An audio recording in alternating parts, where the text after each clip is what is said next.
Good evening. Right. She's like, This meeting of the East Lyme Planning Commission is now in order. Time is 7:04. Please join me for the Pledge of Allegiance. I pledge allegiance to the flag of the United States of America, to the republic for which it stands, one nation, under God, indivisible, with liberty and justice for all. And for the record, we'll each introduce ourselves, starting at the end with Mr. Lynch. I'm Mr. Lynch, and I'm here. Don Finister. Rita Palazzo. Brian Shook. Joan Bengtson. And Don is seated as an alternate. Brooke, I always want to introduce you. This isn't your big night, but thank you, Brooke, as our recording secretary, and Mr. Gaishel as our town planner. As this is a regularly scheduled meeting, first thing we'll do is call for additions to the agenda. Do we have any? Going twice. Very well. We'll move to public delegations. Is there anyone here to address the commission under public delegations? Going twice. We have none. There's no public hearings tonight, so we start with our reports. The first item is communications from the town planner. Do we have any fresh communications or anything you'd like to tell us about, Mr. Gaishel? I would just say that the CLEAR workshop, if you're interested, I can send that email out. I just received today and going. It comes, I believe it's in November. That's something that you'd be interested in. It's their standard land use planning workshop. Teaches the basics of how to read a plan and basically what's legally required of land use. Also, the Walnut Hill Chase subdivision is underway. Dotted their I's and crossed their T's, at least with the town. The bonds have been in place. Bonds have been in place. Verified that they're still good. As you may know, the solar farm went in. The subdivision as a whole has been reduced to 9 lots. So they'll have 9 lots off of that of a cul-de-sac that comes in off of Grassy Hill. So that work is beginning. That's really all I have to report. Thank you. This time. That brings us to our zoning representative. Was anyone able to attend the most recent zoning meeting? I went to the zoning meeting, and DACO had several petitions up before the commission for approval of new construction being done. Other than that, not much else. So those are shoreline improvements? Yeah, well, shoreline. That brings us, thank you. That brings us to our ex officio, who's typically Mark Salerno, but tonight we have Roseanne Hardy. Welcome. Anything that you'd like to share with us? Yeah. Take as long as you need. No, don't. Sorry. You heard that, right? The stopwatch is on. So last week, the Board of Selectmen and the Board of Education had a joint meeting. We had a very interesting presentation on the concept of a microgrid. And this microgrid is to power certain public buildings if you decide to use this. And simply, it's an island within the power grid, the existing power grid. So it has its own power source. So if we were to have a major power outage, this microgrid, powered by a fuel cell, would take over and provide the power. So it's a very interesting concept. There are a few towns in Connecticut that have tried this. Excuse me. There is a grant available, and the plan right now is to house this at Lily B. Haynes School, which for some people would be the old junior high. And this would be outside of the building in its own little space. Doesn't take up a lot of room. It would generate enough power to power that school, the middle school, and the community center. The community center being particularly valuable because that's one of our centers for emergency relief if needed. So the Board of Selectmen will be discussing this again tomorrow night in our own meeting and seeking to be assured that this grant would cover the cost of this, and this would be experimental. If it were successful, then the possibility of getting a larger unit so that it would then also be able to power the industrial park would Wow. make our existing properties there very marketable. So I think the feeling is right now that we'd start off on a smaller scale. There's also the possibility that if this were successful and there were additional grant monies available, that we could utilize this concept at the northern end of town. The advantage of having a gas station which was operable during a major power outage, the high school, which again is one of our emergency center locations, and that general little sphere, having a grocery store that would be able to be open and operating during a major emergency. So I think we all found this very interesting concept, and the fact that there are very few towns or cities in Connecticut that have this, we could really be on the, so to speak, the hub. Cutting edge. There is quite a bit of money that's been made available, and not a lot of it has been requested. So it's very What likely. scale of a grant are they talking? Is this? I didn't bring those figures with me this evening, so I don't want to be quoted, but if we were to get the grant, part of the grant money, it would be enough to do the smaller project. And then if we were successful with that, and there were still remaining grant monies in the larger pot, then we'd go back and Continue try on. to get that also. What's the time frame that we're looking for something like this to actually be in operation, full operation? Probably by mid-spring.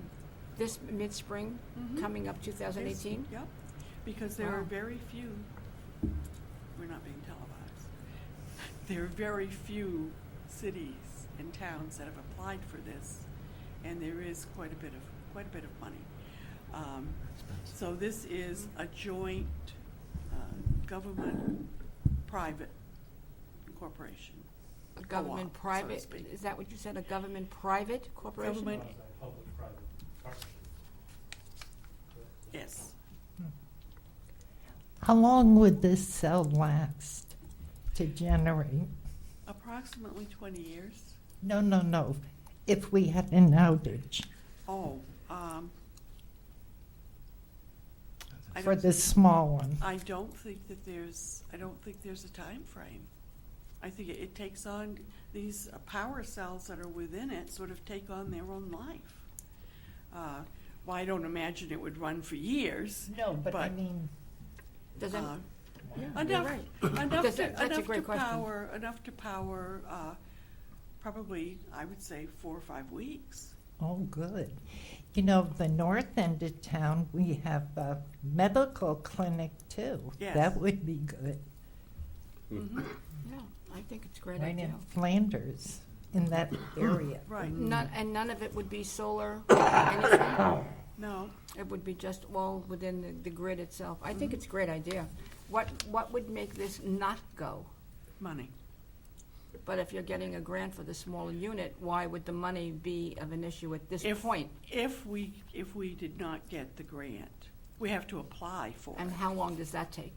I think that it's a very short application, as it was explained to us. And has it been, We'll have further information tomorrow evening at the meeting. so this actually hasn't been started yet? It's just been in the talking stages? Right, we just had the meeting last week with both of the boards together.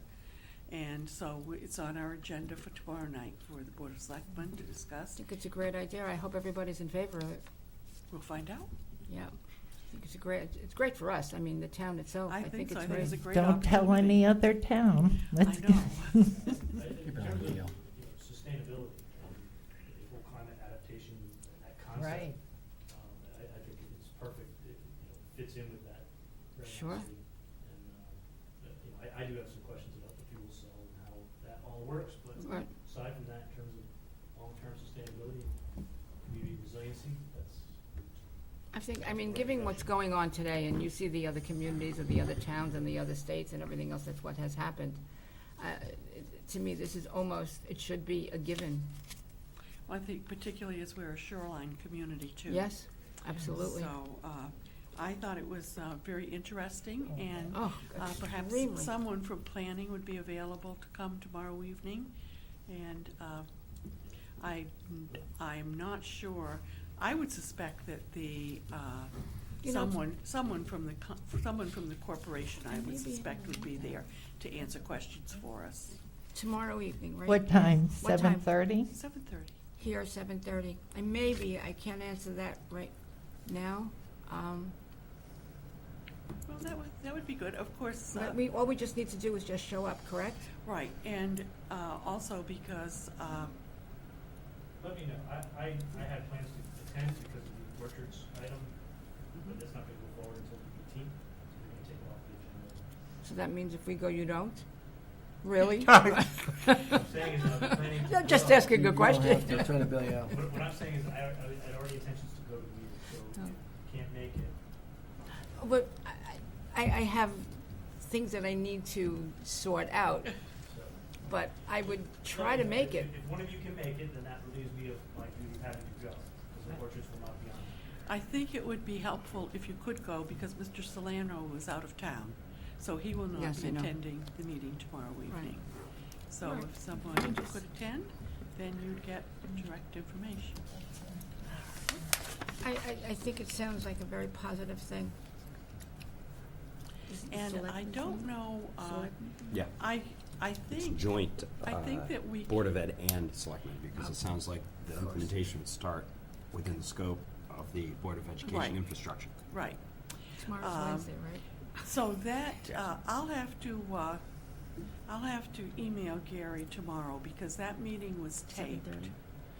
7:30. So I don't know if you can, if we can, I would think we could access the tape if anyone wanted to see the full explanation. Oh, the joint meeting, Yeah, the joint meeting. Yeah. probably, was it here in this room, or was it? No, it's up at the high school, so I'll check on it, in the morning. I'll check on it in the morning and I'll email Gary, so he can forward it. If On a, you- on a related topic about town infrastructure, is there an update on the transition of the lamps and light posts in town from being owned by the utility to being owned by the municipality? And something about the light bulbs. What's the story? You want to take that? So it's underway. We've already started switching out light bulbs. Yep. Light fixtures to LED. That's Who owns the lamp posts? We do. We now own the light posts. So we're now responsible for their maintenance. And did money change hands there? That went out for, I think some money changed. Yes. We had to pay for the lamp posts, obviously. But it will be, with the Very money savings. savings, There you we'll get our money back. I believe it was a 5-year time period. go. I'm paying that. That's we not a would long then time, be that's paying not bad. ourselves. Because normally you hear turnaround times only 10 and 15 years to recoup. Yeah, so You it's know, pretty fast. regenerate. I recoup. think that's great. We're not talking about the street lamps, we're talking about the overhanging, Selectmen meeting But Wednesday. what we're talking about is street lamps. with the As one, well as, so every street you have that has, there's a street lamp, with light. right, The fixture is getting changed out. but the hook, Cobra heads. Cobra. Is that what you're talking about? I have to check with Joe. I believe we may have acquired some of those, Okay, but not all, because the Cobra heads on Main Street are supposed to come down with right, the installation of the new lights. okay. Although I don't believe CLP is included. Mhm. I think if you go down, you'll see Cobra heads on Main Street. They just don't light up. Or maybe they do. I'll bet, seeing whether or not they lit up, but I think they were supposed to come down. I'll look tonight. Okay, well, I just wondered, is that what we're replacing? Just the light fixtures. Yeah, right, okay. Thank you, Roseanne. That brings us through to our planning director, Gary Gaschel. Anything of general topics that you'd like to share with the commission? As far already indicated that the gateway is underway. As you know, the Twin Valleys. What is underway? Walnut Hill. Walnut Hills. Right. Yep. I will comment, I made the comment about Gateway, they are moving forward, things are progressing. I received back in June correspondence from the Connecticut DEP indicating that they received their 401 water quality permit, which suggests to me that the next permit to be issued will be the Army Corps approval that they're seeking prior to coming to the local authority, local government agency. You start locally. Their thoughts were if you obtain these permits first, then come to the town, better shot at getting approvals locally. I don't know, but I think that was the rationale. But that just suggests to me that things are moving forward in some capacity. You also see tonight on your agenda, there's a regulation change having to do specifically with the Gateway Plan Development District. So things are moving there. Any other item of discussion is already on our agenda anyway, so. Wonderful. So we're done? Do we have anything new on subcommittees? No, nothing's happened. We're short some interns. Fortunately, I did not get an intern over the summer like I was hoping. We found a great job, so to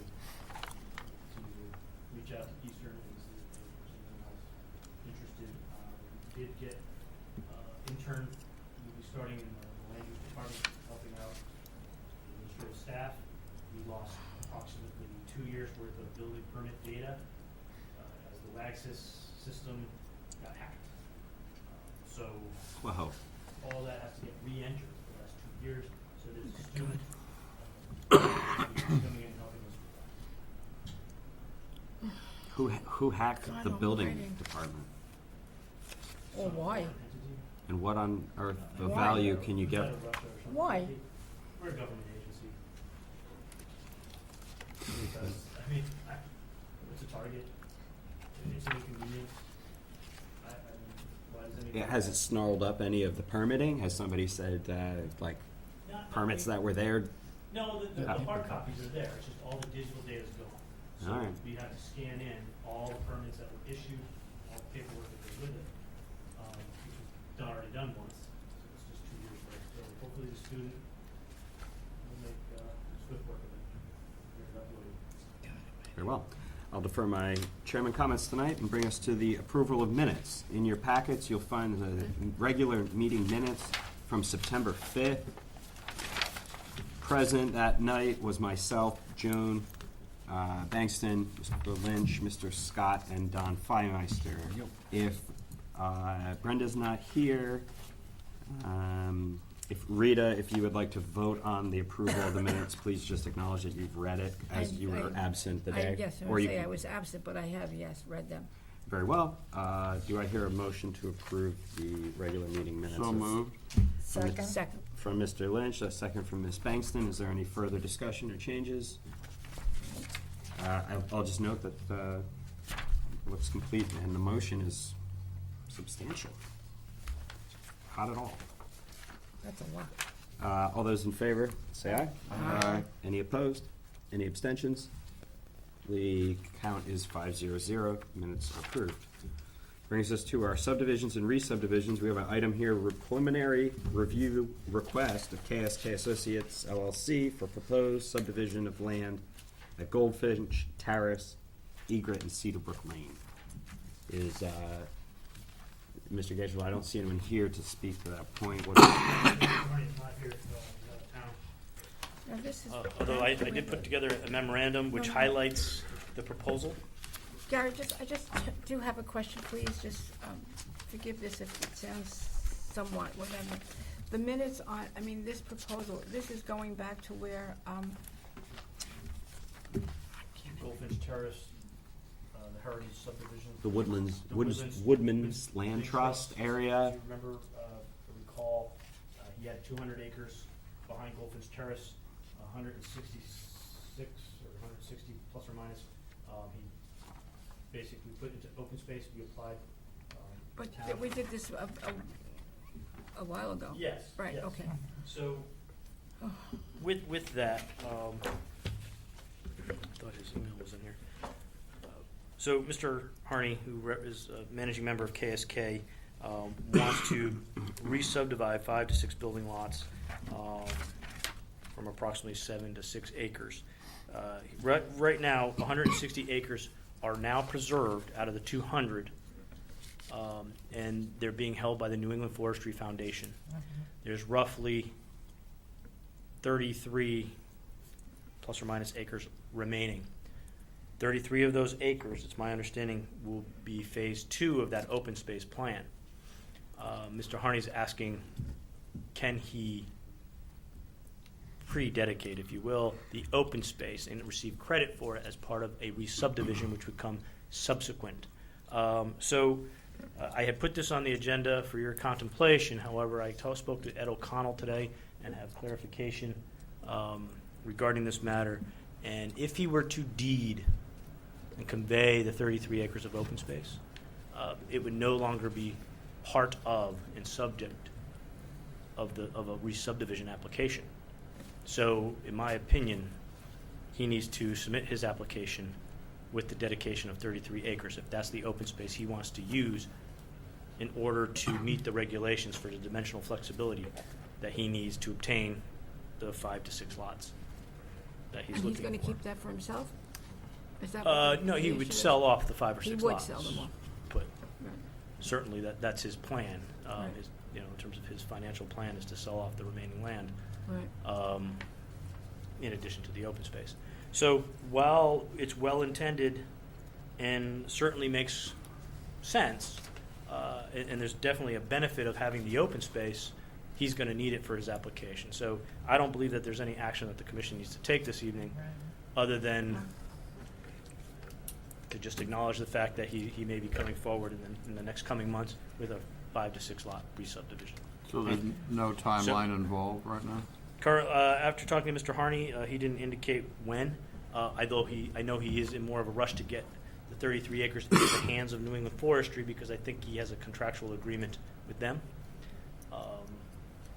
But he is awaiting my response as to the interpretation here. And after talking to Attorney O'Connell, it's pretty clear that if he was to deed it, he would have to ask for a waiver from the open space. So I will be asking him that, and then he has to come before this commission with an application requesting a waiver for the open space dedication, which means his application would be that not as strong as if he could just apply and not request a waiver.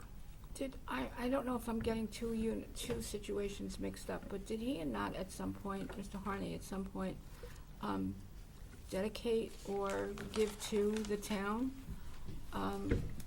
a certain amount of property? So Is that correct? He gave it to the New England Forestry Foundation. Right. I remember him giving it to somebody. So here's a copy of Gee, I'm the not so overall crazy. plan. This land here is the 166.2 acres of open space that he's already given to New England Forestry. It comes down Right. here, wraps around. This portion, this line here, represents the 33 acres. And then there's a couple of remaining land, which will be here at the end of the cul-de-sac on the southerly end of Goldfinch Terrace. And then there's an area at the northerly end of Goldfinch Terrace, and then right across from egret up behind the existing lots, and the potential lot, totaling roughly 6 acres. So if he wants to know if he can deed this to New England Forestry as open space, and will it count towards the open space requirement in our subdivision regulations? And the answer is he can do it, just he needs to do it with his subdivision application. Pre-dedication of open space would not be technically Taxable. or legal, if you will. I mean, think of it this way, if it's a re-subdivision, requires a public hearing.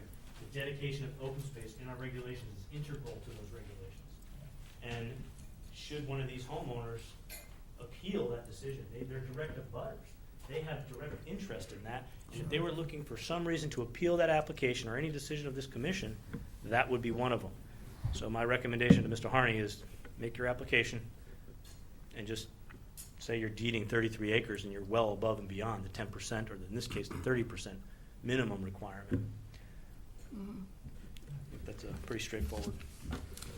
Thank you. I just want to pause for a minute here and just welcome you to our meeting. And this is the East Lyme Planning Commission, and we've started at 7. So if there was something on the agenda that you were specifically interested in, we've chewed through the first few things, which are just our reports and our agenda items. Do we have an extra agenda for? You know who she is, right? No. She's Kathy Johnson, and she is going to be one of our new members. Oh, Yes, welcome. she is. She is.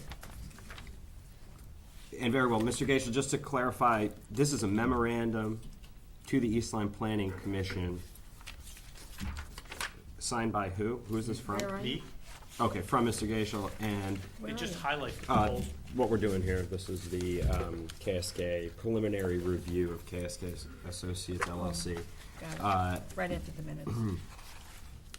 If the commission members read this, are interested and want to get themselves oriented with that neighborhood and take a site visit, can you just lay out the general guidelines about if you go drive by someplace and take a look at it, what would happen if this becomes a proper re-subdivision?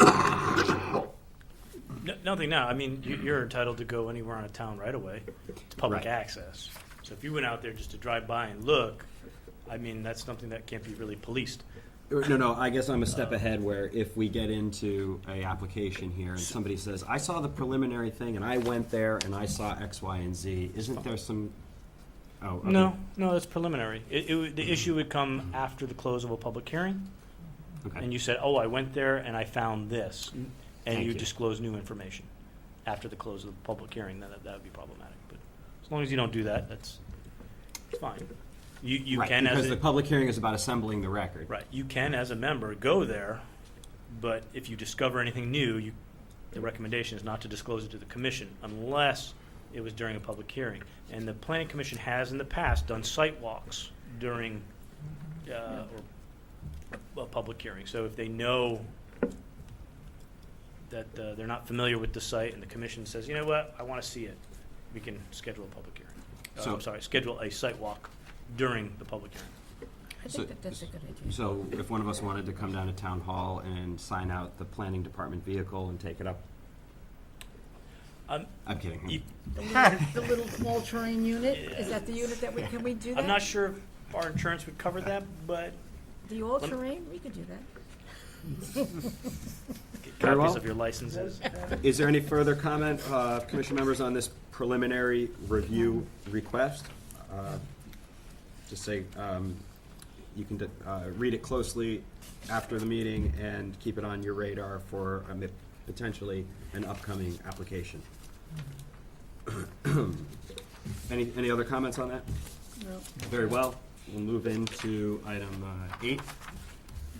This is the meat of our agenda this evening, the application of Theodore A. Harris Esquire for Gateway Development / East Lyme LLC for a proposed text amendment to the East Lyme zoning regulation, Section 11, Alpha Gateway Development District. So What are you gonna do now? I didn't write anything specific up for this matter. We saw previously, Maybe we'll just start there with backing up. It's a zoning referral, so we have been notified, and what's the timeline, and what are we looking at? so they have a public hearing scheduled for November 2nd, so we have time to act on this if you want. Although we are only meeting once a month, we would have to probably have a special meeting prior to the November 2 date if you wanted to prolong this. However, having looked at previous referrals for the Gateway Plan Development District, they made changes to this section, I believe, it was like 2 years